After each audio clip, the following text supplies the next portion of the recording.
자사주를 취득을 해가지고 이걸 활용하는 부분은 그거는 다른 차원이고요. 자사주를 취득을 해가지고 강제적으로 소각을 해라. 주가 부양 차원에서 주주들한테 도움이 되는 부분이기 때문에 소각으로 연결되면 그 효과가 굉장히 밸류업에는 도움이 되겠지만 당연히 그게 뚜렷하게 나타납니다. 강제할 필요까지는 없지 않을까라는 그런 생각이라는 거죠.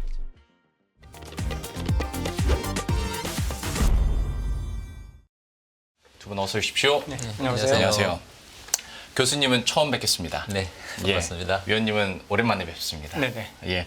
오늘 사실 밸류 프로그램에 대해서는 참 여러 기간 동안에 많은 분들이 뉴스는 봐 오셨을 텐데 이제 뭐 어떻게 이렇게 표현하면 좀 그럴까요? 약속의 6월이 됐고 6월에 구체적인 내용들이 더 나올 것 같습니다. 그래서 지금까지 나온 내용들에 대해서 평가를 어떻게 하시는지도 궁금하고 각 쟁점들에 대해서는 우리가 어떻게 평가를 하고 또 기대해 볼 수 있을지 하나하나 들어보도록 할 텐데 뭐 아직 완성 그림이 나온 건 아니니까 지금까지 나온 내용들을 토대로 두 분은 밸류 프로그램 좀 어떻게 평가하시는지 궁금합니다. 먼저 교수님께서 네. 평가를 해보신다면 어떻습니까? 그 조금 전에 이제 앵커님 말씀대로 아직까지 완전한 그런 그림이 다 그려지지 않은 상태이기 때문에 성급하게 뭐 아주 긍정적이다 아니다 이렇게 단정적으로 판단을 하는 게 아직까지는 조금 이른 것 같습니다. 네. 왜냐하면 이제 이게 밸류 프로그램이 최근에 이제 좀 성공적으로 이제 평가받고 있는 일본의 경우를 보더라도 굉장히 장기간에 걸쳐 가지고 차곡차곡 여러 가지 측면에서 준비를 해왔기 때문에 우리나라 같은 경우에는 이제 이른바 이제 코리아 디스카운트에 대한 어떤 철저한 분석이 좀 원인에 대한 분석이 좀 부족하지 않았나 그런 상태에서 조금 이렇게 하나씩 던지는 그러니까 완전한 그림으로 계획을 해가지고 이렇게 프로그램을 제시한 것이 아니고 그냥 정부도 그렇고 그다음에 거래소도 그렇고 그냥 협의가 잘 됐는지는 모르겠지만 그런 과정에서 아직까지는 조금 완성된 그림이 아니기 때문에 아주 그리고 또 시간도 얼마 되지 않았고 그래서 지금 판단하기는 조금 어렵다. 그래서 잘 갈 게 좀 먼 것 같다. 그 중에서 가장 큰 게 저는 이제 유동성이라는 그런 부분에서 접근을 해본다면 우리나라가 이제 그런 밸류 프로그램에 대한 그런 인프라 같은 그런 부분이 굉장히 아직까지 정착이 안 된 상태고 특히 이제 뭐 세금 문제와 관련해서 논란이 많고 이런 문제이기 때문에 아직까지는 조금 판단하기 좀 어렵다 그런 생각입니다. 그 교수님께서는 코리아 디스카운트에 대한 원인 분석이 좀 부족했던 것 같다. 이 말인즉슨 지금까지 나온 내용들에 대해서는 약간 좀 미미한 부분이 있다라는 얘기일 텐데 잠시 후에 보다 구체적인 내용 한번 들어보도록 하겠고요. 위원님께서는 좀 어떻게 평가하십니까? 네, 일단 이 정도면 긍정적으로 평가할 만하다라고 개인적으로는 생각하고 있습니다. 일단 방향성 자체가 기업들의 자본 효율성을 개선하는 뭐 그쪽으로 초점이 맞춰져 있고요. 주주 환원 강화 이런 부분들에 대해서 굉장히 강조를 하고 있습니다.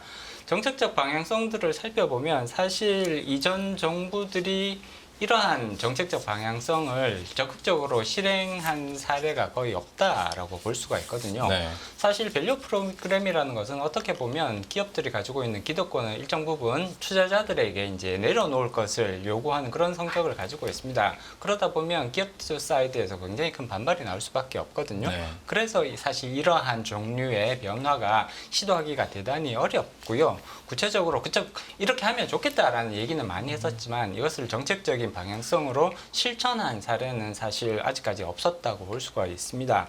정부의 굉장히 전폭적인 정책적 스탠스의 변화가 이렇게 느껴지는 그런 부분들이고요. 그리고 최근 들어서 이 밸류 프로그램에 대한 가이드라인뿐만이 아니라 어떻게 하면 조금 더 제도의 실효성을 높일 수 있을까라는 이런 부분들이 계속해서 발표가 되고 있단 말이에요. 뭐 조금 이따 좀 더 자세하게 이제 우리가 토론을 해보겠지만 예. 이런 것 자체가 사실은 우리나라 밸류 프로그램이 일본에 비해서는 사실 일본은 좀 전에 김 교수님께서도 말씀해 주셨습니다만 굉장히 장기적인 관점에서 이런 변화들이 완만한 형태로 추진이 되어 왔는데 사실 우리나라는 좀 성격도 좀 급하잖아요. 예. 그렇기 때문에 조금 더 속도감 있게 이런 것들이 진행될 수도 있지 않을까.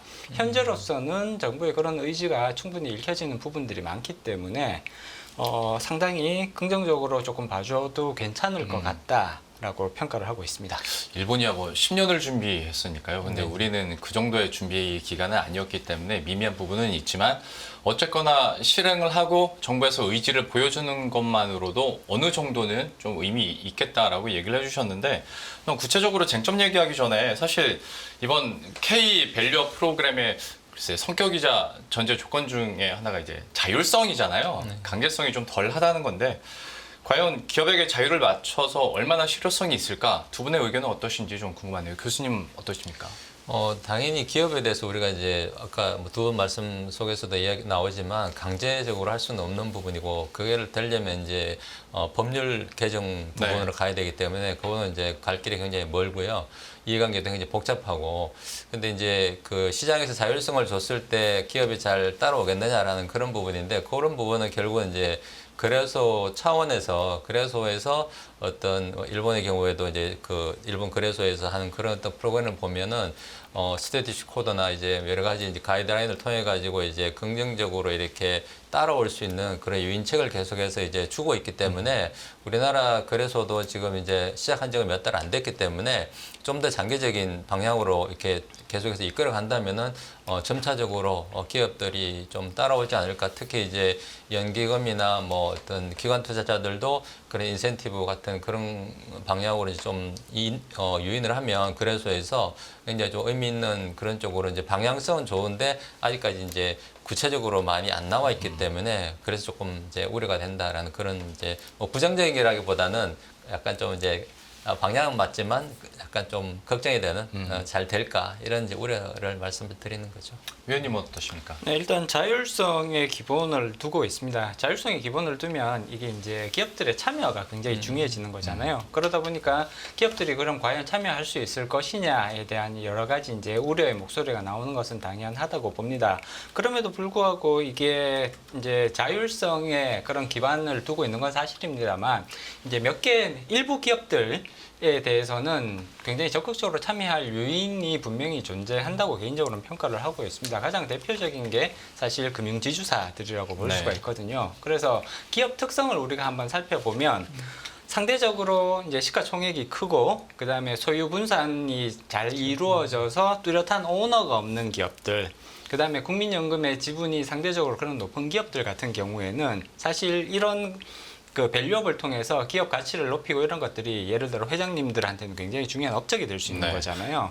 굉장히 이렇게 내세울 수 있는 그런 중요한 업적이 되는 거기 때문에 당연히 적극적으로 자율성에 기반한다고 하더라도 적극적으로 참여할 수 있는 그런 유인들을 가지고 있는 기업들이 일부 존재를 한다. 그리고 만약에 이런 기업들이 적극적으로 참여를 해서 좋은 성적을 냈을 때 그러면 이런 좋은 성적들이 주변에 있는 투자자로 하여금 기업들에 대해서 피어 프레셔를 충분히 이렇게 줄 수 있는 그런 방향으로 긍정적인 방향으로 작용할 수도 있는 부분이거든요. 따라서 자율성이라는 것이 분명히 한계를 가지고 있는 것은 어쩔 수 없습니다. 인정을 해야 되는 부분이죠. 그리고 자율에 기반할 때 상대적으로 더 변화는 완만하게 일어나고 더 많은 시간, 오랜 시간이 걸리는 그런 가능성도 충분히 있습니다. 부인하기는 어렵습니다만 일부 기업들을 상대로 해서 이렇게 적극적으로 참여하는 모습 그리고 거기서 성과가 났을 때 또 국민연금이 여기에 대해서 조금 더 적극적인 스탠스를 가져가 준다면 예를 들어 스튜어드십 코드에 반영을 해서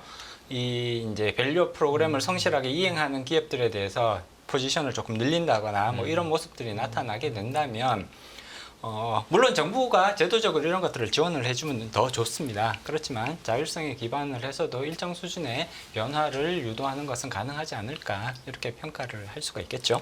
두 분 모두 자율성에 대해서 뭐 걱정도 되지만 거기에 따라서 또 기대하는 부분도 분명히 있어 보입니다. 기업들의 스탠스는 한번 지켜봐야 될 것 같은데 지금으로서 사실 기업들 입장에서 가장 먼저 나오는 것이 결국에는 ROE에 대해서 그다음에 PBR에 대해서 기준치 혹은 목표치를 딱 공표하고 우리는 열심히 하겠어 뭐 이 정도란 말이죠. KB금융 같은 경우에는 예비 공시를 냈고 키움증권은 정말로 목표치를 구체화해서 이제 공시를 냈는데 이 뉴스에 대해서는 또 두 분이 어떻게 읽으셨는지 물론 부족한 점이 분명히 있을 것 같아서요. 교수님은 이 뉴스를 좀 어떻게 보고 계십니까? 기업들이 그렇게 이제 제시하는 부분은 아직까지는 조금 미흡한 것 같아요. 왜냐하면 이제 특히 이제 공시적인 측면에서 살펴봤을 때 일본에서도 그렇고 우리나라도 자율공시라는 그런 부분을 많이 따지는데 미국이나 이제 일본 같은 경우에 공식의 그런 되어지는 내용, 뭐 이제 사업 보고서라든지 뭐 이렇게 연차 보고서 그런 데 나오는 그 담겨 있는 정보의 그런 양이나 질에 있어 가지고 우리나라는 그만큼 저는 아직까지 따라가지 못한다고 보거든요. 그 중에 제일 큰 이제 예로 들 수 있는 게 예를 들어서 뭐 mDNA 같은 경우에 그러니까 경영진의 어떤 그 토론이나 이제 분석 과정에 대한 그런 정보들이 미국 같은 경우는 벌써 뭐 공시가 강제가 된 게 20여 년이 넘고 그렇게 되어 있는데 우리나라는 이제 한 자본시장법 시행되면서 조금 되는데 그마저도 이제 조금 그게 먼저도 사실 아직까지 잘 모르시는 분들도 있고 그런 기업의 정보가 철저하게 좀 투명하게 나오지 않기 때문에 그에 대해서 과연 자율성이라는 부분이 주어져서 잘 하고 있느냐라는 부분에 대해서는 조금 평가가 저는 조금 인색하게 좀 됩니다. 그래서 그런 공시를 좀 강화하는 쪽으로 간다면은 저는 좀 의미가 있을 수 있다라는 생각입니다. 위원님은 네, 어제까지 이제 공시 수준에 대해서는 시장이 기대하는 바와는 약간 이제 괴리가 있다라고 네. 평가를 하지 않을 수가 없습니다. 일단 공시를 하는 기업들을 살펴보면 역시나 예상했던 바와 같이 금융 관련 그런 이제 회사들의 이제 참여가 가장 적극적으로 이미 이제 관찰이 되고 있다 이렇게 말씀을 드릴 수가 있을 텐데 네. 공시를 한다는 사실보다 사실 어떤 내용으로 공시를 하느냐가 훨씬 더 중요하다고 볼 수가 있습니다. 거기에 자본 효율성을 얼마나 개선을 시킬 것인가, 뭐 ROE 또는 이제 이제 자본 비용을 감안한 그런 이제 수익률을 어떤 식으로 개선을 시킬 수 있을지, 자본 효율성을 어떻게 개선을 하고 그다음에 비업무용 자산을 어떤 방식으로 줄일 수 있을지, 뭐 이런 부분들에 대해서 조금 더 구체성 있는 계획과 그 이행 목표 이런 것들이 사실 시장에서 기대하는 부분인데 아직까지 물론 이제 공시가 된 사례는 굉장히 작죠. 네. 그렇기 때문에 추가적으로 더 많은 기업들이 조금 더 구체적인 그런 이제 내용들을 가지고 참여를 하게 되지 않을까라는 기대를 하고는 있습니다만 현재까지는 조금 시장에서 기대했던 바와는 약간 조금 괴리가 있는 것이 아니냐 이렇게 평가를 해야 될 것 같고요. 기업들도 근데 어느 정도는 여기에 이제 쉽게 말하면 시행착오를 겪으면서 조금 학습하는 과정들이 있어야 되지 않을까 싶습니다. 어느 정도 이제 주변에서 점점 이 공시되는 내용, 그 기업 가치 제고 계획 보고서, 그러니까 이제 공시가 많아지면서 경험치들이 쌓이게 되면 기업들도 조금 더 구체적인 모습 그리고 실행 가능한 그런 방식으로 기업 가치 제고 계획서를 이제 공시를 하게 되지 않을까 이렇게 기대해 볼 수 있을 것 같습니다. 예, 그 얘기해 주신 김에 저희 아마 시청자분들이나 투자자분들도 PBR이나 이제 ROE는 너무나도 잘 아실 텐데 이것 때문에 구체적인 투자 계획이 없다 보니까 COE 자본 비율까지 이제 나오는 건데 과연 그러면 주주자본 비율을 어떻게 할 것인가 그리고 투자 계획을 어떻게 하고 아니 솔직히 내가 갖고 있는 자본만 좀 줄어도 ROE는 좋아질 수 있는 부분이고 근데 우리 입장에서는 배당을 많이 해주길 바라는 건데 약간 그런 부분에서 부딪힘이 있을 수 있는데 구체적으로 이런 투자 계획이나 이런 주주자본에 대해서 어떻게 할 건지에 대한 공시들도 금방 나올 수 있나요? 현실적으로? 일단 충분히 가능하다고 봐야 되는 거고요. 일단 가장 많은 분들이 ROE에 많이 관심을 가지고 계시기는 합니다만 이게 이제 자본 수익률의 개념인 거잖아요. 네. 그렇지만 자본 수익률을 따지기 전에 자본 비용을 먼저 조금 따져볼 필요성이 있지 않을까라는 그런 생각들이 많이 듭니다. 단순히 ROE가 8%가 됐다. 그러면 굉장히 좀 나쁘지 않은 것처럼 보이잖아요. 네. 근데 자본 비용이 예를 들어 10%인데 자본 수익률이 8%가 됐다. 굉장히 이거는 투자를 제대로 그쵸. 못하고 있다라는 네. 의미인 거거든요. 따라서 ROE를 우리가 많이 관심을 가지고 있지만 실질적으로 여기에서 자본 비용이 얼마인지를 비교를 해서 그러면 이 정도의 ROE는 좋은 거다 또는 나쁜 거다라는 것들을 충분히 투자자들이 좀 판단을 하실 필요성이 있을 것 같습니다. 이것과는 별도로 사실 배당이나 또는 자사주 매입과 관련된 부분은 수익을 낸다고 하더라도 그것이 합리적으로 주주들에게 배분되지 않으면 사실 주주들의 입장에서는 큰 의미가 없는 거잖아요. 그렇죠.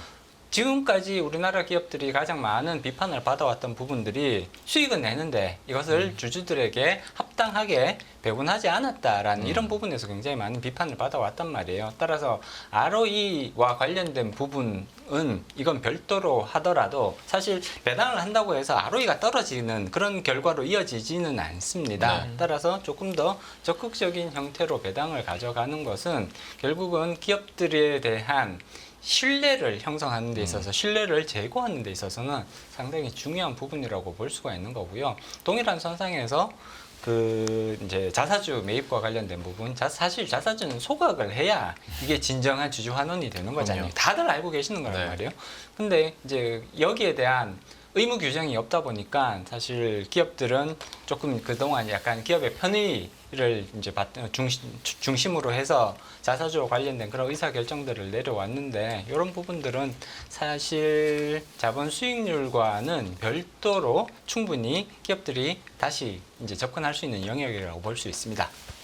그 자사주 소각 의무화 혹은 자율성에 대해서는 잠시 후에 쟁점으로도 한번 얘기를 해보도록 하겠고, 어떻게 하다 보니까 밸류업 얘기를 하면 언제부턴가 ROE 8%에 PBR 한 배면 목표치에 도달한 것처럼 얘기가 되어버리다 보니까 참 여러 논의들이 나오는 것 같은데, 이것도 각 기업에서 구체적으로 어떤 투자 계획을 내놓을지 한번 기다려 보도록 하겠고요.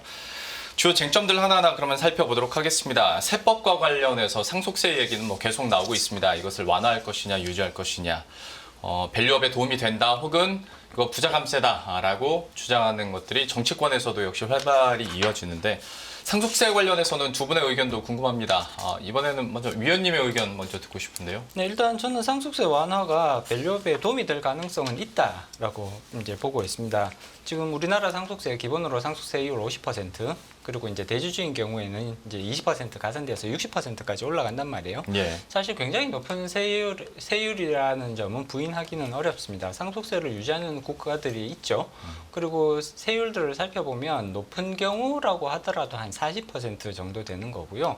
30% 그리고 30% 안 되는 경우들도 좀 흔히 관찰이 된단 말이에요. 그런 점을 감안을 하면 우리나라의 상속세율은 대단히 높다.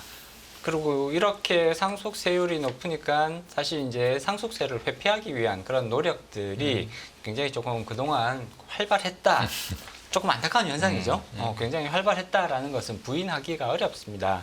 가업 승계의 중요성 뭐 이런 부분들을 감안을 해서 우리가 이제 중소기업들에 대해서 중소중견기업들에 대해서는 이 상속과 관련된 그런 여러 가지 이제 특례들을 인정을 하고 있잖아요. 그런 점까지 감안을 하면 대주주들까지 를 감안을 해서 이렇게 할증까지는 조금 과도한 것이 아니냐, 상속세에 대해서 다시 한번 우리가 재검토를 하는 것은 조금 필요한 조치라고 개인적으로는 생각합니다. 예.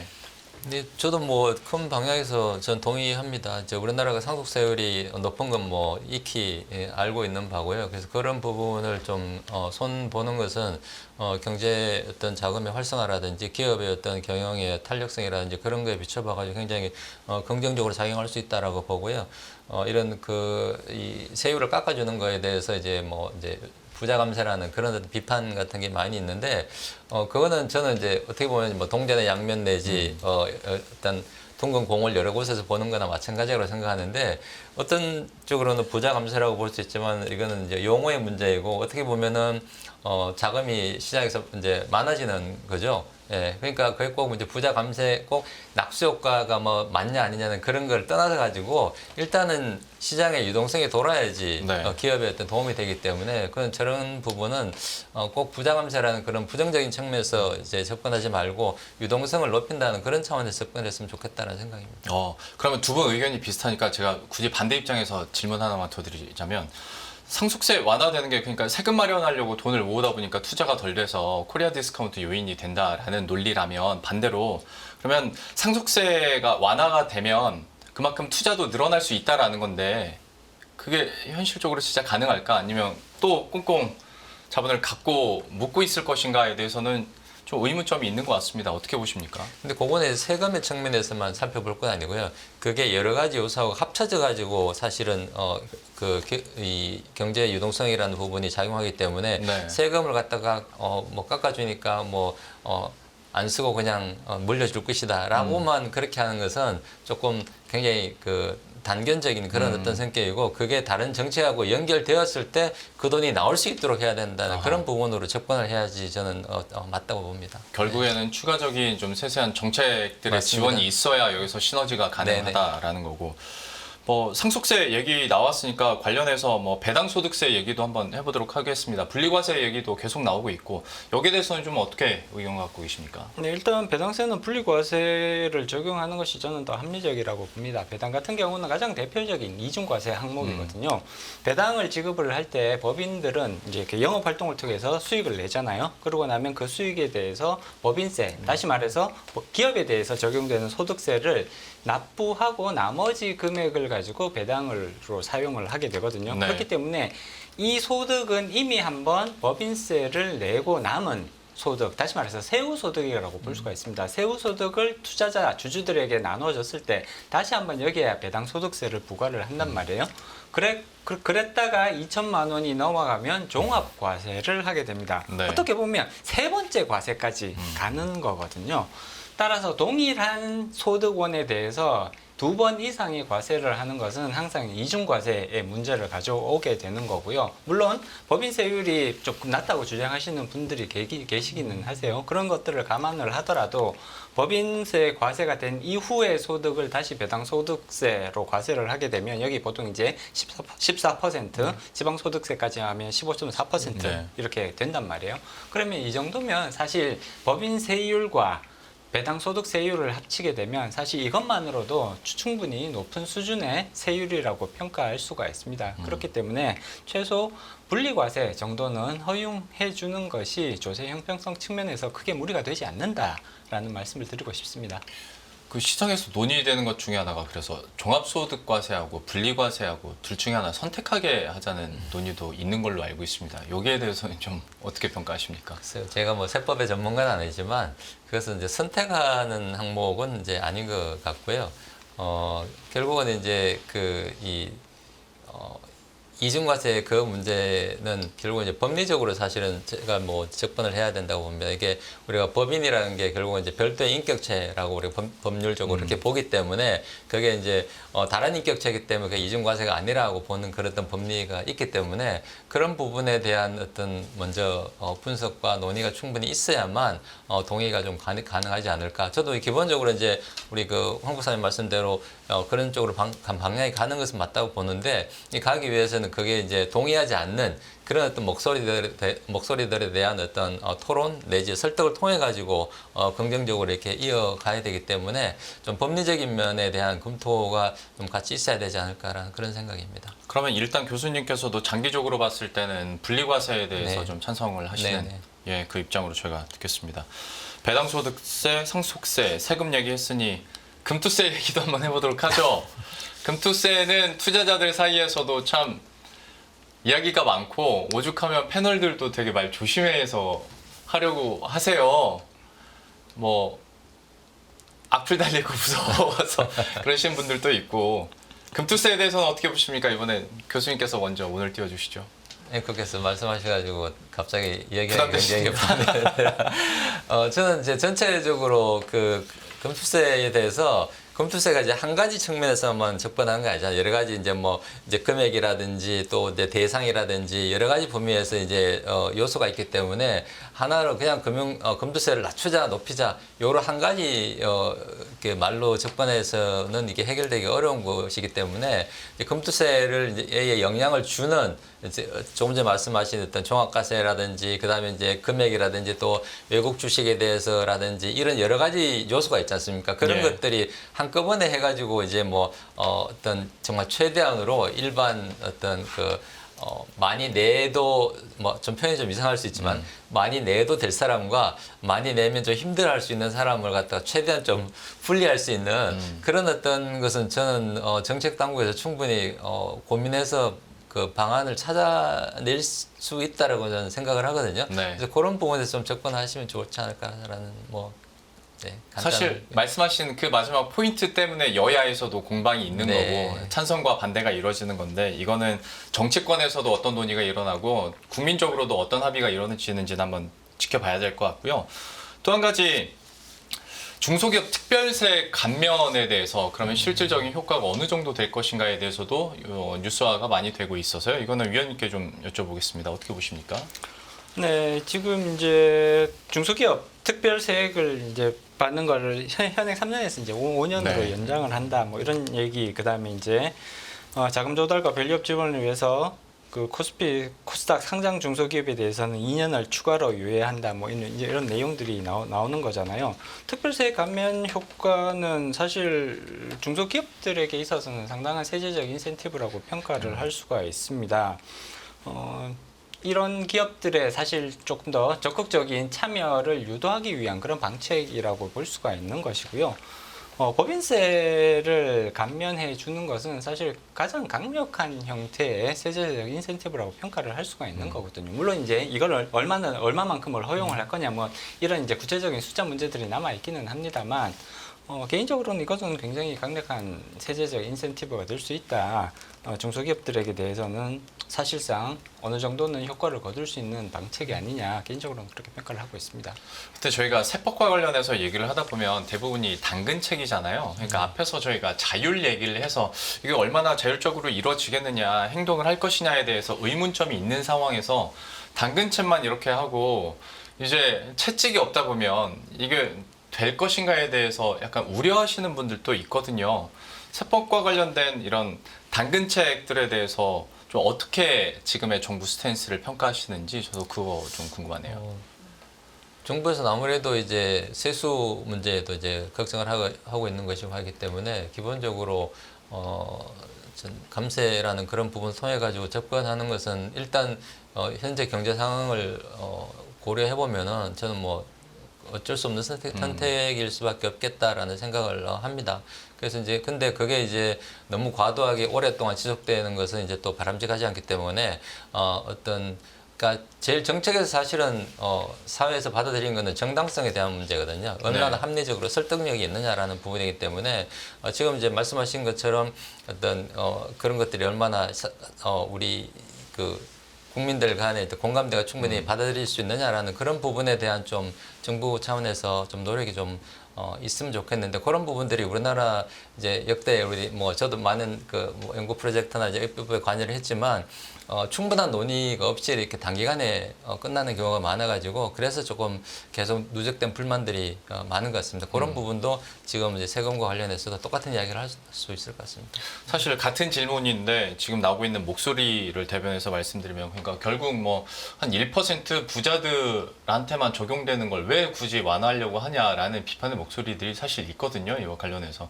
위원님께서는 여기에 대해서는 어떻게 보십니까? 네, 일단 1% 앞서 이제 김병현 교수님께서 비슷한 얘기를 해주셨습니다. 물론 세제 혜택을 부여를 하게 되면 많은 경우 그 혜택은 누구에게 이제 집중되는 경향이 있느냐면 당연히 이제 소득이 많은 그룹 또는 자산이 많은 그룹에 상대적으로 많은 세제적 혜택들이 가는 것은 부인하기가 어렵습니다. 이거는 이제 대부분의 세제들이 다 이제 그런 식으로 네. 설계되는 거는 그 세제가 가지고 있는 어떻게 보면 한계라고 봐야 되는 거거든요. 그렇기 때문에 물론 부자들에 대해서 상대적으로 더 세금 감면 효과가 큰 것이 아니냐라는 그런 이제 비판을 받을 수 있겠습니다만, 그럼으로 인해서 우리가 더 많은 사회적 효용을 증가시킬 수가 있다면 이거는 충분히 가능한 그런 제도적 변화의 방향성이라고 생각을 합니다.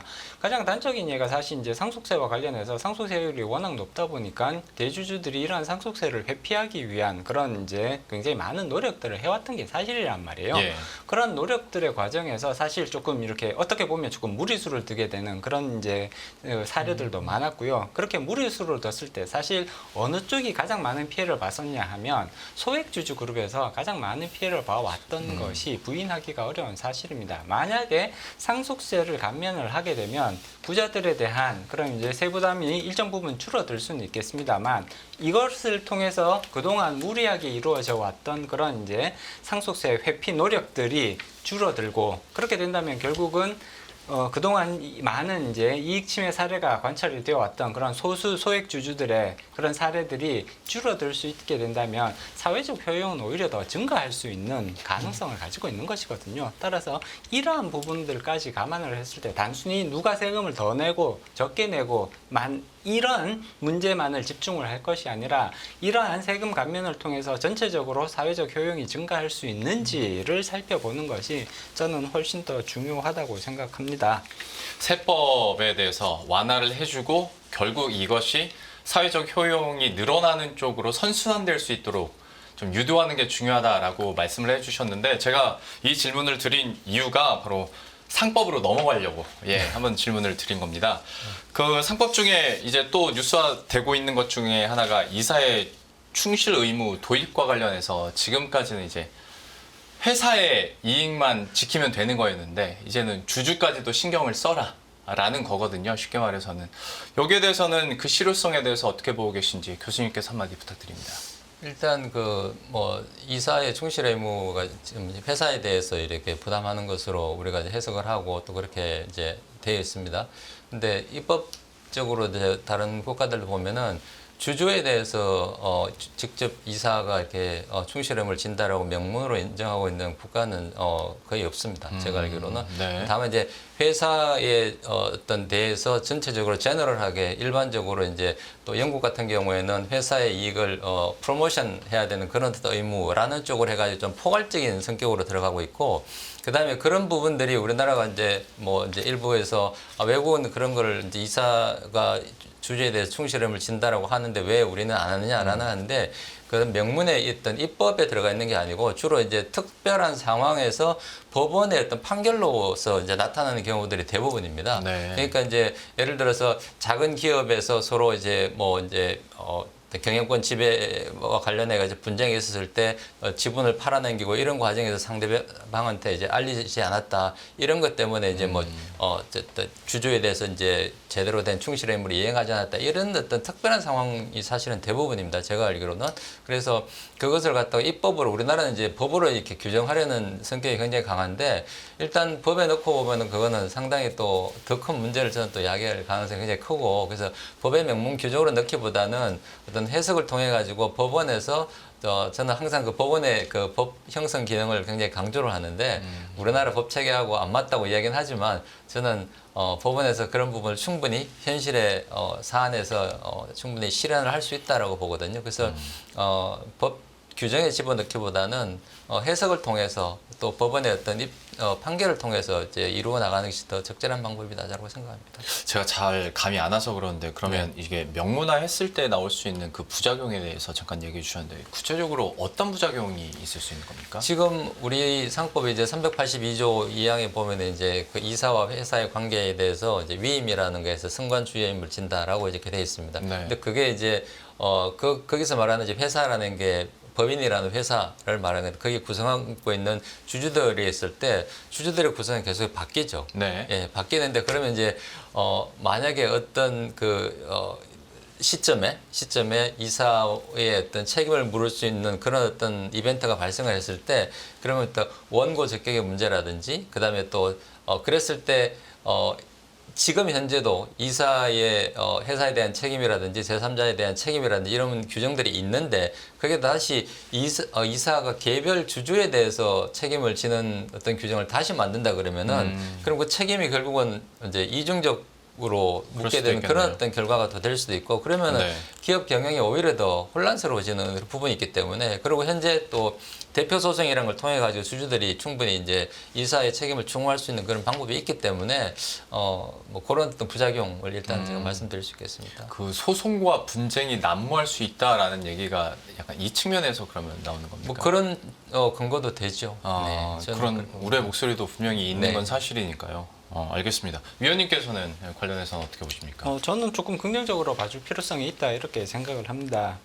그 임원은 그러니까 이사들은 회사에 대해서 충실 의무를 지고 있는 거잖아요. 네. 근데 거기서 회사가 의미하는 바가 도대체 무엇이냐? 사실 여기에 대해서 이제 법 해석상에 조금 이제 법 해석상 이 여기서 얘기하는 회사는 아직까지는 우리나라에서는 최소한 주주는 아닌 것 같다라는 평가가 지배적이라고 볼 수가 있습니다. 그렇기 때문에 사실 그 이제 여기서 이제 발생하는 문제가 어떻게 보면 지금 많은 이제 투자자들이 사회이사 분들을 거수기라고 그렇게 이제 많이 이제 비판들을 하시잖아요. 이게 이사회가 가지고 있는 그런 이제 고유의 권한, 견제와 감시의 기능을 전혀 수행하지 못하고 의제가 올라오면 그냥 기계적으로 이제 찬성을 하는 뭐 이러한 것들에 대한 비판적인 목소리가 굉장히 많이 나올 수밖에 없었던 게 사실 이사들은 주주와 관계된 그런 주주 간의 이해상충이 발생할 수 있는 사안이 만약에 이사회에 올라왔을 때 그것을 주주 간의 이해관계를 따져보는 것이 아니라 회사에 대해서 그냥 좋은 결정을 내려주면 그것만으로도 충분한 그런 게 이제 그렇게 이제 지나가는 것이 거의 관행화 되어 버렸단 말이에요. 그러다 보니까 이제 여러 가지 문제점들이 발생해 왔습니다. 예를 들자면 물적 분할을 해서 뭐 상장을 시킨다든가 또는 인적 분할을 한 다음에 거기에 이제 자사주에 신주를 배정한다든가 이런 문제들이 다들 이제 여기서 이제 저는 기원하고 있다고 생각을 합니다. 그러다 보니까 이게 법 해석상으로 이제 주주들의 권익을 보호할 수 있는 그런 방향성으로 가는 게 저는 가장 이상적이라고 생각합니다. 교수님께서도 그렇게 법 해석의 이제 영역으로 끌고 가서 이것을 해결하는 것이 가장 바람직하고 사실 부작용도 가장 적을 것이다. 뭐 전적으로 동의하는 부분이기는 합니다만 그렇게 가기에는 너무 많은 시간이 걸리게 되지 않을까라는 그런 우려도 사실 조금 들거든요. 우리나라 그 이제 법원에서 그러한 해석들을 반복적으로 이렇게 판례로서 쌓아주는 그런 모습들이 조금 나타나야 되는데 그러려면 사실 많은 시간이 걸릴 수밖에 없지 않을까. 그 과정에서 또 계속해서 주주들 간의 이해상충 그런 상황이 계속해서 반복적으로 발생할 수밖에 없고 그럴 경우로 또다시 이사들은 대주주의 이해관계를 우선적으로 고려를 해서 의사결정을 내리게 되는 그런 이제 문제들이 악순환될 수 있다라는 그런 우려들을 가지고 있습니다. 그렇기 때문에 약간의 부작용을 발생할 가능성은 당연히 배제하기 어렵습니다. 말씀하셨듯이 이사들의 그런 이제 의사결정이 더욱 어려워지고 부담스러워지고 그러니까 기업의 의사결정이 예전처럼 이렇게 신속하게 이루어지는 것이 아니라 굉장히 좀 오래 걸리고 소송과 그런 문제들이 이제 발생할 그런 이제 부작용들도 당연히 나타날 수 있기는 합니다만 이러한 오랫동안 이어져 왔던 이런 이제 관행들을 일정 부분 해소하기 위해서는 조금 더 적극적인 형태로 시도해 보는 것도 우리가 충분히 고민해 볼 수 있는 상황이라고 봅니다. 사실 우리나라에서 기업이 주주냐 오너냐에 대해서는 그러니까 어떤 인식이나 관행에 따라서 시간이 너무 오래 걸릴 수도 있으니 명문화하는 게 맞다라고 얘기해 주셨는데 이 의견에 대해서 교수님은 어떠십니까? 명문화하는 것에 대해서는 뭐 지금 우리 황 박사님께서도 이렇게 그건 좀 조심스럽다는 그런 의견을 주신 것 같은데 저도 명문화하는 것에 대해서 아까도 말씀드렸다시피 그건 좀 바람직하지 않다라고 생각을 하고요. 일단 뭐 법리적으로 봤을 때 저는 이제 그렇습니다. 제가 이제 예를 들어서 뭐 법인이 누구냐라고 했을 때 그 법인은 아까도 말씀드렸죠. 독립된 법인격이라고 우리가 이야기를 하고 그다음에 전체 어떤 회사의 이익이라는 그런 부분으로 이제 접근을 해야 되기 때문에 그게 개별적인 주주의 어떤 부분으로 옮겨가는 것은 그거는 이제 전통적인 상법에서 법내에는 이제 맞지 않다. 저는 뭐 상법 전공하는 사람으로서 그 의견은 아직까지 뭐 유지가 되고 있기 때문에 예, 그렇습니다. 알겠습니다. 또 이 사안에 대해서도 계속 논의가 이루어질 테니 저희들 또 한번 관련한 뉴스들은 팔로우하도록 하겠고요. 앞에서 잠깐 예고가 됐었던 자사주 소각 의무화에 대해서 보겠습니다. 경영권에 너무 제약을 두는 거 아니냐라는 의견도 분명히 있고요. 주주 환원이 우선 아니냐 이 밸류업 프로그램의 본질은 뭐 이렇게 말씀하시는 분들도 있습니다. 여기에 대해서 어떻게 보시는지 교수님의 한마디 부탁드리겠습니다. 그 자사주 소각을 의무화하는 것은 일단 그 현행 상법하고 전혀 그렇죠. 안 맞는 이야기입니다. 그러니까 원래 이제 2011년도에 상법이 개정되면서 그 전에는 그 자기 주식을 취득하는 것이 굉장히 이제 원칙적으로 금지되어 있는 상태에서 예외적으로 뭐 주식을 소각하거나 합병하거나 이런 경우에 예외적으로 취득할 수 있고 그런 경우에도 뭐 즉시 지체 없이 소각하거나 아니면은 상당한 기간에 빨리 이제 소각을 하도록 처분을 하도록 하는 것이 명문의 규정으로 되어 있었는데 2011년도에 상법이 개정되면서 원칙적인 금지에서 이제 원칙적인 허용이라고 그렇게 해석이 될 수 있는 쪽으로 이제 많이 그 개정이 되었고 거기다 이제 342조에서 이제 자기 주식에 대한 처분에 대한 것이 이사회의 재량으로 그렇게 규정이 되어 있습니다. 그러니까 이사회가 정관에 달리 규정이 없으면은 자기 주식의 처분이나 또 처분의 상대방이나 이런 것을 정할 수 있도록 했기 때문에 그럼 그럴 때 이제 그런 입법을 왜 했는지를 입법의 취지를 한번 살펴볼 필요가 있고요. 그러니까 그때 이제 그런 자기 주식에 대한 어떤 처분의 재량이라는 부분을 했을 때 그게 입법에 뭐 착오라고 이제 지적하시는 분들도 분명히 있긴 있습니다. 현재 있는데 제가 생각할 때는 기업들이 자금의 운영의 어떤 재량 그런 부분을 이제 좀 높여주기 위해서 이제 주었다고 보고요. 그래서 그 자사주 소각을 의무화하는 것은 현행 상법하고 일단은 이제 취지하고는 안 맞다라는 것이고, 그다음 그게 이제 기업이 이제 주주에 대해서 배당을 하는 것과 관련해 가지고 그게 글쎄요, 자사주를 소각한다고 해가지고 회사의 밸류가 뭐 일시적으로는 올라갈 수 있겠지만 그것 때문에 주주에게 큰 베네핏이 간다고는 저는 좀 이해하기는 힘들거든요. 그래서 그거는 이제 자사주 취득은 결국은 이제 주가의 어떤 부양이라는 그런 부분이 분명히 있고, 그다음에 우리나라는 회사가 그런 주식을 취득해 가지고 가지고 있을 수 있는 그런 것이 현행법으로 일단 허용이 되었다고 봐야 되기 때문에 그 부분에 대해서 강제적으로 처분을 하는 것은 다시 이제 법 개정으로 가야 되고, 또 저는 이제 만약에 또 간다면은 굳이 그렇게 할 필요가 있겠는가라는 그런 생각입니다. 그러니까 굳이 의무화할 필요가 네, 있겠는가? 네, 네. 알겠습니다. 위원님은 어떻게 보십니까? 저는 자사주 소각 의무화는 밸류업에 있어서 가장 중요한 요소 중에 하나라고 개인적으로는 평가를 하고 있습니다. 사실 자사주가 기업들이 자사주를 보유함으로써 나타났던 굉장히 여러 가지 부작용들이 있단 말이에요. 네. 사실 자사주는 현행 법상으로는 전혀 불법적인 요소가 아닙니다. 네. 자사주를 보유하는 것은 완벽히 허용되어 있거든요. 그렇지만 이러한 법조항으로 인해서 여러 가지 부작용들이 조금 나타나고 있다. 그리고 그 부작용들이 특히나 한쪽 방향성을 굉장히 편향되어 있는 부작용들이 나타나고 있다라는 사실을 우리가 조금 인정을 해야 되지 않을까 싶습니다. 자사주를 보유했을 때 일반 주주들은 자사주 보유로 인한 그런 효익을 거의 누리지 못하고 있다라는 점, 자사주 보유를 통한 효익은 대부분 대주주에게 집중되어 있다는 것은 부인하기가 어렵습니다. 사실 경영권을 행사를 할 때 자사주를 굉장히 여러 가지 방식으로 활용할 수 있다는 것은 부인하기가 어려운 점이거든요. 네. 그리고 외국인 투자자들을 만나서 얘기를 해보면 왜 한국 기업들은 자사주를 소각하지 않는지 도무지 이해하기가 어렵다라는 그런 이제 반응들을 많이 듣게 됩니다.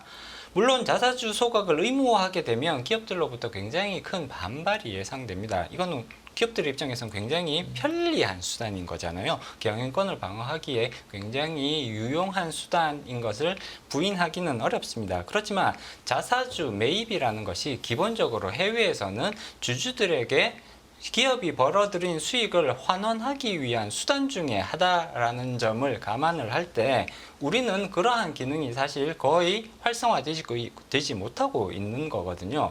기업이 돈을 벌어서 주주들에게 환원하는 것은 배당을 해서 나눠주는 방법도 있고 자사주를 매입한 다음에 소각해주는 방법이 있습니다. 사실 이 두 가지는 경제적인 실질을 보면 동일하다고 볼 수가 있습니다. 기업들이 벌어들인 수익을 주주들에게 나눠주는 방식, 포장 방식만 다른 거거든요. 네.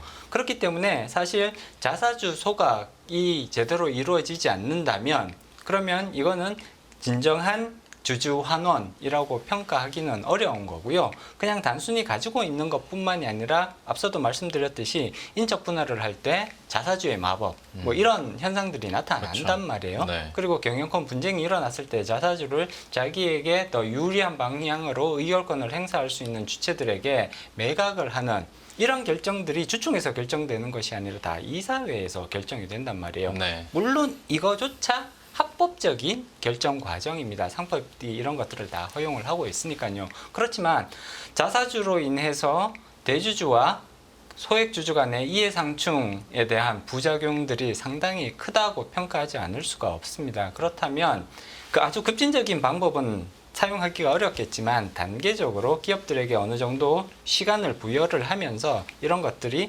소각으로 연결될 수 있도록 유도하는 것은 오히려 밸류업에 있어서는 밸류업이 조금 더 효과를 뚜렷하게 나타내게 만들기 위해서는 굉장히 중요한 요소라고 평가해 볼 수가 있습니다. 앞서 이제 앵커님께서 너무 이제 그것만 주는 거 아니냐, 네. 예, 너무 당근만 주는 것이 아니냐, 뭐 이런 말씀을 잠깐 해주셨잖아요. 근데 이제 저는 이게 이제 순서가 있다고 생각을 합니다. 보통 기업들에게 우리는 많은 분들이 어떤 제도적인 변화를 시도를 할 때 당근과 채찍이 모두 필요하다라는 것은 거의 대부분의 분들이 다 알고 계시단 말이에요. 그렇지만 저는 순서도 중요하다고 생각을 합니다. 당근을 먼저 줄 거냐, 채찍을 먼저 줄 거냐. 당근을 먼저 주고 그 다음에 채찍을 휘두르는 게 저는 일반적인 접근 방법이 아닌가라는 생각이 들고요. 세제적 인센티브를 통해서 당근을 제공을 하고 나면 그러고 나서 채찍이 나올 가능성은 저는 충분히 있다고 개인적으로는 예상을 하거든요. 그리고 이제 지금 이제 자본시장법 시행령 개정을 통해서 이제 인적 분할 이후에 자사주의 신주 배정을 금지하는 그런 이제 그런 제도적인 변화가 지금 시도되고 있죠. 그다음에 기업들에 대해서도 자사주에 대해서 자사주 5% 이상에 대해서는 자사주 처분 계획을 이제 내라라는 뭐 이런 이제 시도들이 이루어지고 있단 말이에요. 이런 것들은 결국은 기업들의 입장에서는 아마 채찍으로 느껴질 가능성이 충분하지 않을까라는 생각이 듭니다. 물론 이게 법 개정이 아니라 시행령 또는 증발권과 관련된 그런 규칙, 뭐 이행 규칙 뭐 이런 내용들을 통해서 조금 이렇게 강제성이 낮은 수준에서 시작되고는 있습니다만 결국은 그 방향성으로 계속해서 제도적 보완이 이루어질 가능성도 우리가 충분히 생각해 볼 수 있지 않을까 싶습니다. 그 자사주 관련해서 약간 이제 보충적으로 말씀드리면 이게 이제 회사가 취득을 하게 되면은 일단 의결권이나 배당이라는 부분은 이제 없게 되는 거니까 그렇죠. 그게 이제 주주들한테 가야 될 돈이 뭐 안 간다라는 그런 측면으로 접근하는 것은 이제 적절하지 않은 접근인 것 같고 마지막에 이제 말씀하신 어떤 자사주 취득과 관련해 가지고 그것을 활용할 수 있는 그런 방법에 대해서 시행령이나 시행규칙이나 이제 뭐 정부 발행 공시 규정에 그런 쪽으로 접근을 해 가지고 어떤 뭐 말씀하신 부작용이라는 그런 부분에 대해서 방어를 한다라는 것은 저는 그거는 뭐 긍정적으로 봅니다. 여기에 대해서 또 하실 말씀 없으실까요? 일단은 근데 이제 기본적으로 자사주 문제를 해결하는 가장 확실한 방법은 소각이 가장 확실한 방법이라고 개인적으로는 평가를 합니다. 그리고 소각이 되면 발행 주식 수가 줄어드는 거기 때문에 기계적으로 주가가 상승하는 효과가 발생을 하거든요. 네. 그리고 소각을 하게 되면 당연히 이제 그 ROE 측면에서도 그런 개선되는 효과들이 나타날 수 있다고 보는 거고요. 그렇기 때문에 다른 어떤 요소보다도 자사주 소각이 자발적인 참여, 물론 이게 가장 바람직하죠. 자발적인 네네. 참여가 가장 바람직합니다.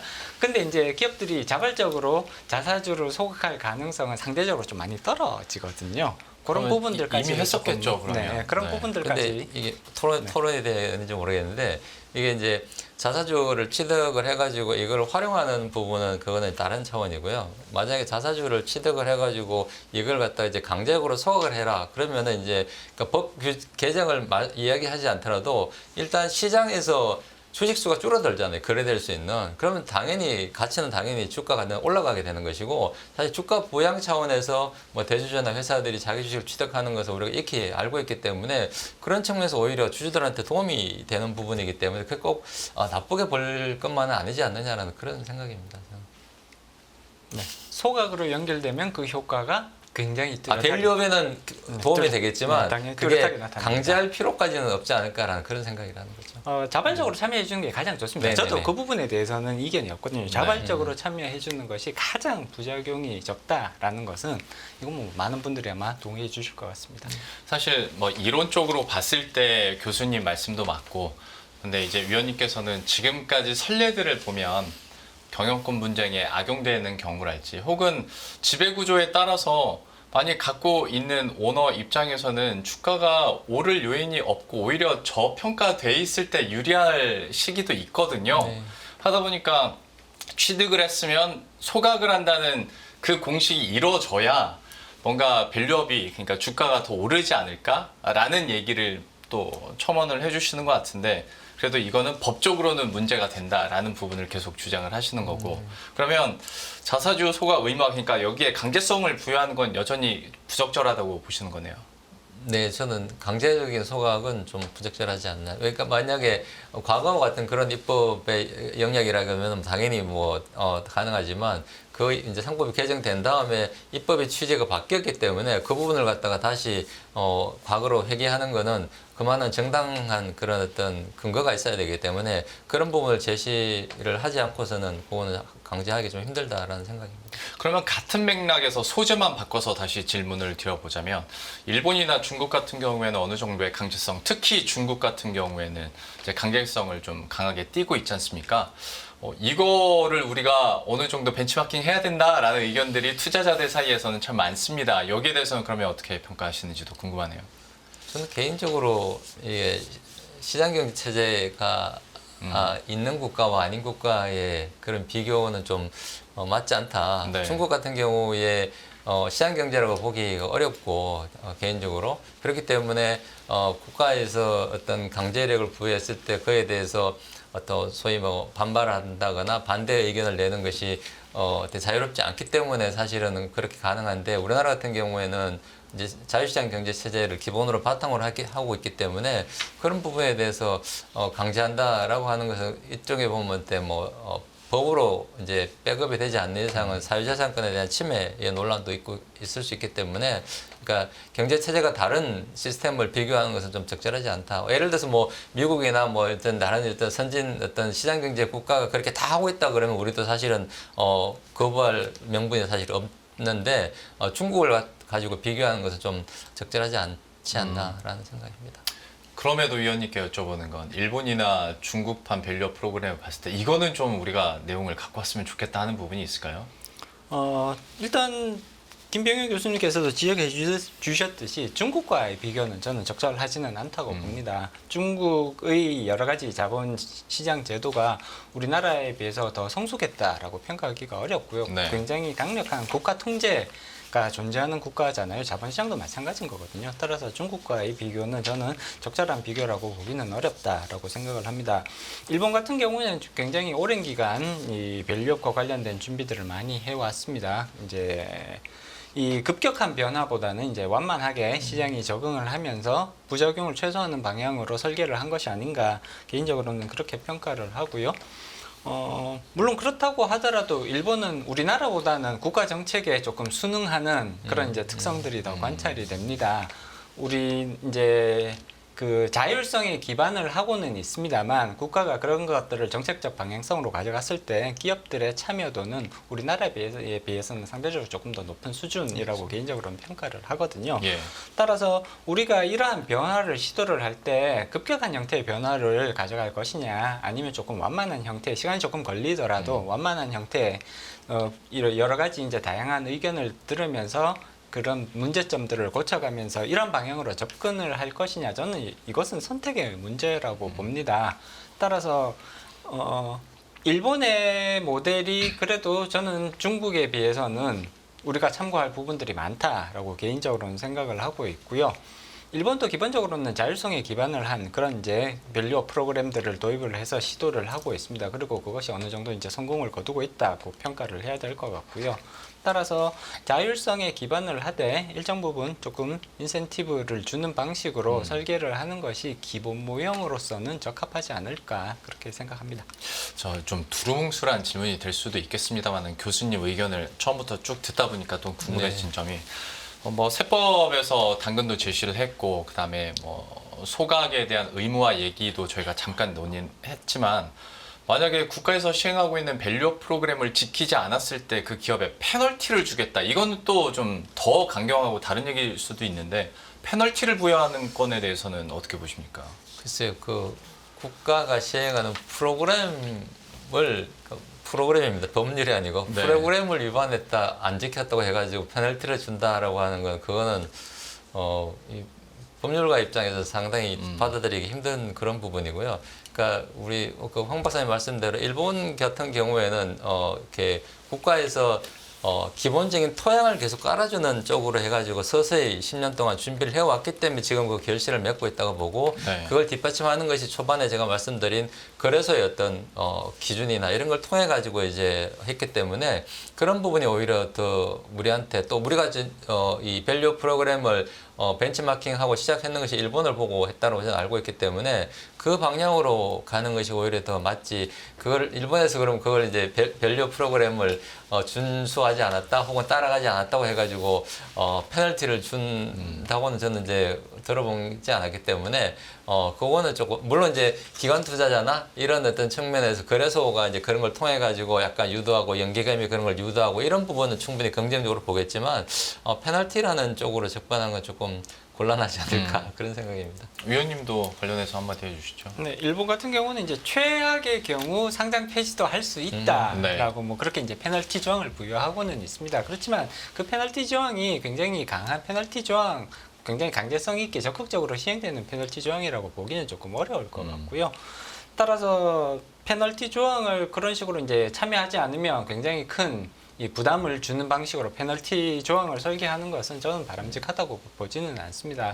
페널티 조항보다는 차라리 앞서 말씀드렸던 여러 이제 그 자사주와 관련된 내용들, 뭐 배당과 관련된 이런 내용들을 일정 부분 서포트할 수 있는 그런 방향으로 가져가는 것이 오히려 더 합리적인 접근 방식이 되지 않을까 그렇게 평가를 해야겠죠. 좋습니다. 페널티 부여에 대한 두 패널의 의견까지 이렇게 들어봤고요.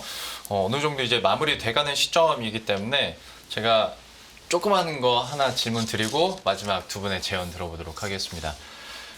코스닥 기업들에 대해서 밸류 적용하는 게 맞냐 혹은 나아가서 이게 현실적으로 가능하냐라는 얘기들도 있습니다. 그리고 성장 기업의 밸류를 논하는 것 자체가 맞아라고 볼멘소리 하시는 분들도 있고 또 코스닥 상장사 대표 몇몇 분은 우린 그럴 여력이 없어요 라고 하시는 분들도 있는데 과연 이 사안에 대해서는 교수님의 의견은 어떠십니까?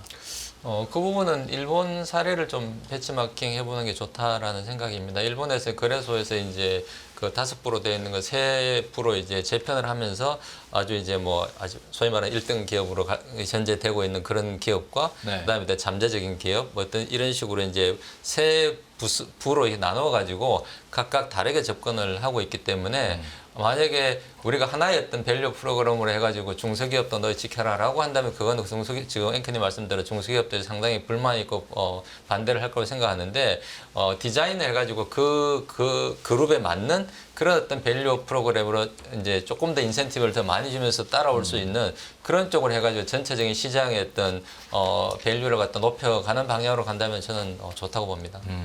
그럼 앞에서부터 교수님 의견을 종합해보면 사실 정부 정책의 디테일도 상당히 중요한 네, 부분이네요. 예. 위원님께서는 좀 어떻게 보십니까? 네, 일단 모든 코스닥 기업에 밸류 프로그램을 적용하는 것은 현실적인 어려움이 있다라는 것은 인정하지 않을 수가 없습니다. 이 밸류 프로그램이라는 것도 결국은 기업의 이제 여러 가지 재무적 정보들을 모아야 되고 그다음에 지배 구조 관련된 정보들도 모아야 되고 그것을 보고서 작업화 시켜서 공시까지 해야 되는 그리고 이행 과정까지 체크를 해야 되는 그런 여러 가지 작업들이 수반되기 때문에 기업 사이즈가 작으면 작을수록 여기에 대해서 상당한 부담을 느낄 가능성은 충분하다고 봐야 되는 것 같거든요. 코스닥 시장에 현재 약 1,500개 정도의 기업이 들어가 있을 텐데 상당히 작은 규모의 기업들이 다수 거기 이제 들어가 있습니다. 따라서 이런 프로그램 참여를 강제하게 된다면 거기에서 느끼는 부담감은 꽤 클 수 있지 않을까 이렇게 봐야 되는 것 같고요. 물론 그렇다고 해서 그럼 모든 코스닥 기업은 다 면제시켜 줘야 되느냐? 코스닥 기업도 유니콘 기업 사이즈들이 있단 말이에요. 네. 그러면 일정 기준을 마련을 해서 이 정도 기업, 이 정도 사이즈의 기업들은 밸류업에 참여를 하시는 것이 좋다라는 쪽으로 공고를 하고 그리고 아주 상대적으로 낮은 작은 기업들까지 이렇게 밸류업을 강제하는 것은 현실적인 이제 제약 사항이 분명히 있다라는 점을 조금 고려해 볼 필요성이 있을 것 같습니다. 사실 거래소에서도 중소상장사에 대한 밸류업에 대해서 뭐 예를 들어서 계획 수율이랄지 공시에 대한 지원을 하겠다 뭐 얘기를 했으니까 얼마나 또 디테일한 정책들이 정부에서 그리고 한국거래소에서도 좀 나올지는 한번 지켜보도록 하겠고요. 마지막으로 그러면 K-밸류업을 위해서 어떤 세세한 디테일한 정부 정책들이 후속적으로 나와야 될지 두 분의 제언을 듣고 마무리를 지어보도록 할 텐데요. 혹시 교수님께서 먼저 운을 띄워주시면 감사하겠습니다. 네, 결국 어떤 정책이 성공하려면은 지금 앵커님 말씀대로 이제 제가 디테일한 부분을 많이 말씀을 드렸는데 그런 부분에 대한 어떤 스포트가 분명히 되어야 된다고 생각을 하고요. 그런 면에서 봤을 때 아까 얘기한 그동안 이제 너무 한 곳으로 이제 뭐 ROE라든지 그런 부분에서 치우쳐봤던 그런 논의를 주주 자본 비용을 갖다가 그러니까 제로가 아니고 그걸 증가시키는 그런 어떤 방향에서 접근을 해가지고 공시를 갖다가 좀 강화하는 또 그런 것들 많이 알리는 그런 어떤 정책적인 것들이 필요하다고 생각하고요. 그다음에 이제 인센티브라는 부분이 그냥 단순히 현금의 어떤 인센티브라기보다는 그런 것을 준수했을 때 기업 가치를 평가하는 어떤 평가 리포트에서 애널리시스에서 그런 것들이 충분히 반영되어질 수 있도록 그런 업계에서도 조금 접근을 디테일하게 했으면 좋겠다. 그래서 결국 이제 투자자들이 시장을 볼 때 그 어떤 매력적으로 느껴질 거냐라고 하는 것은 그것에 대해서 얼마나 전문적인 분석 기관이나 전문가들이 어떻게 평가를 하느냐에 따라서 달라지기 때문에 그런 좋은 평가들이 나올 수 있는 그런 어떤 그 부분으로 이제 좀 유도를 하는 것이 좋겠다라는 생각이고요. 인위적으로 너무 이제 뭐 세율을 낮춘다, 뭐 자사주를 소각을 의무해라, 뭘 해라, 뭐 해라, 뭐 그런 쪽으로 가기보다는 자연적으로 정부에서 기업들이 받아들일 수 있는 그런 어떤 인센티브를 장기적으로 갖고 간다면 또 그래서도 마찬가지고요. 충분히 저는 이제 해볼 수 있는 그런 어떤 프로그램이다라고는 말씀을 드리겠습니다. 예, 마지막으로 위원님께서도. 네, 제도적인 문제에 대해서는 김 교수님께서 많이 잘 정리를 해주신 것 같고요. 저는 마지막으로 조금 첨언 드리고 싶은 부분은 결국은 이것은 투자자들의 역할이 굉장히 중요하다라는 부분입니다. 투자자들이 여기에 관심을 조금 가져주셔야 돼요. 기업 분석, 그러니까 기업 재고 계획 보고서가 나왔다. 그러면 투자자들이 그거를 읽어보시고 그리고 이것이 과연 실현 가능한 내용들인지 아닌지 만약에 아니라면 어떤 식의 그 추가적인 수정이 필요한지 이런 부분들에 대해서 투자자들이 적극적인 목소리를 내주시는 것이 제도의 성공을 위해서는 굉장히 중요하다고 볼 수가 있습니다. 물론 정부의 역할도 있는 건 사실이죠. 정부는 정부의 역할을 하는 거고요. 그렇지만 결국은 이것을 끌고 가는 것은 투자자들이 될 수밖에 없다고 봅니다. 투자자들이 이 제도적 변화뿐만이 아니라 기업들이 공시를 하는 기업 가치 제고 계획에 대해서 조금 더 적극적으로 그런 다양한 의견을 낼 수 있는 그런 환경이 만들어져야 결국은 이 프로그램이 성공할 수 있다라는 말씀을 드리고 싶습니다. 정부의 디테일한 후속 정책들 그리고 스튜어드십 코드와 함께 투자자들의 적극적인 참여와 관심도 필요해야 K-밸류업이 진짜 밸류업 하는데 도움이 될 거다라는 두 분의 제언까지 이렇게 들어봤고요. 오늘도 1시간 동안 저희가 토론을 하게 됐는데 오늘도 너무 귀한 말씀 감사드리고 오늘 두 분은 여기서 인사드리도록 하겠습니다. 한국증권법학회 김병현 회장, 자본시장연구원 황세훈 선임연구위원과 함께했습니다. 오늘 말씀 고맙습니다. 네, 고맙습니다. 고맙습니다. 수고하셨습니다. 수고하셨습니다. 안녕하세요. 이승입니다. 더 많은 영상을 보고 싶으신 분들은 화면 오른쪽에 있는 구독 버튼을 눌러주시기 바랍니다. 그리고 영상을 보시면서 좋아요는 필수인 거 아시죠? 항상 인포맥스 라이브를 사랑해주셔서 감사합니다.